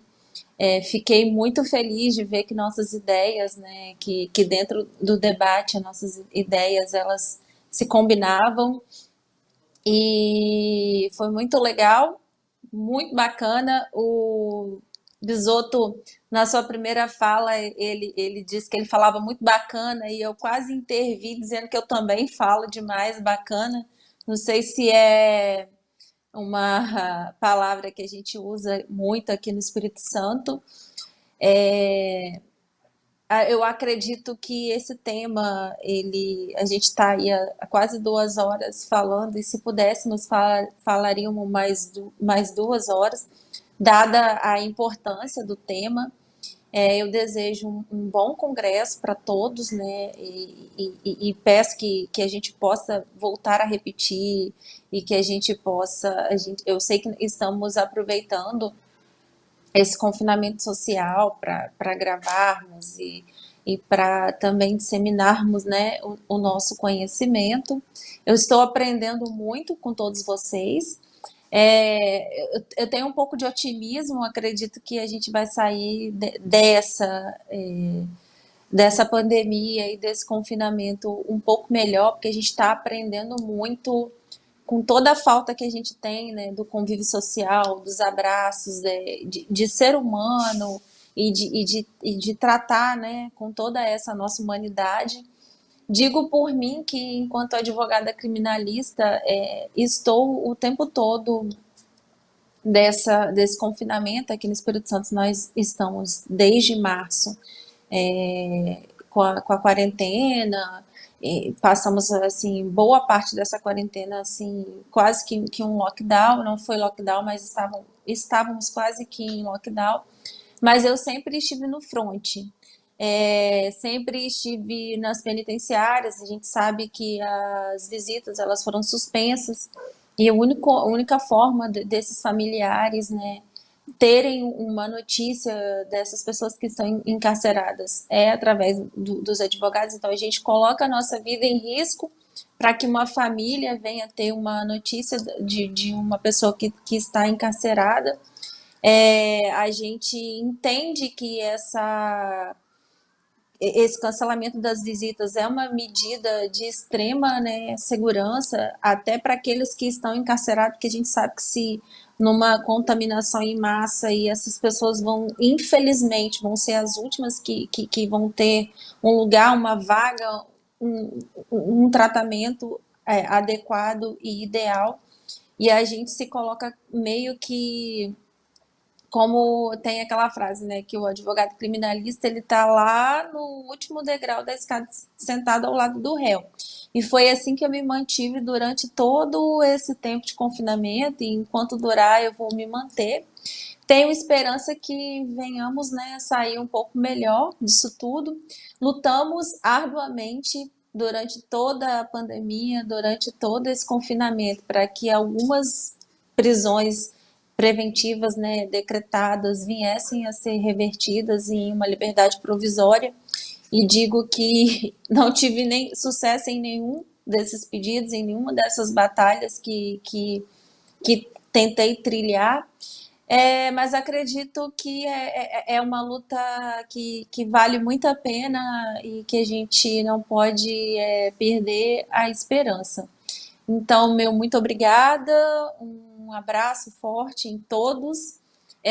Digo aqui que nesse tempinho de 2 horas consegui aqui construir alguns amigos que quero aí levar para a vida toda. Meu muito obrigada. Ótimas palavras, e nós aqui da Rede Júris agradecemos a participação de todos. Vocês podem ter certeza, engrandecem este evento. E eu digo uma coisa, estou um pouco com quem é menos otimista e quem está aí achando que podemos melhorar. Eu só acho que vamos melhorar com atitudes igual a estas desse congresso e das lives que eu vejo quase que diariamente aí do André Nicoliti no Instagram. Nós devemos disseminar o nosso pensamento, essa visão humanitária na sociedade, porque eu acho que só assim teremos uma chance de um mundo melhor. Porque o caos instalado no sistema penal, para mim, ele está enraizado no nosso social, na nossa cultura. E cabe a nós, professores, juristas, com trabalho formiguinho, tentar mudar isso. Peço que continuem assim, continuem expondo suas ideias, essa visão que, na minha ótica, na nossa ótica, parece ser a correta, que, se Deus quiser, teremos um mundo melhor. Então, muito obrigado, boa noite a todos. Boa noite. Boa noite.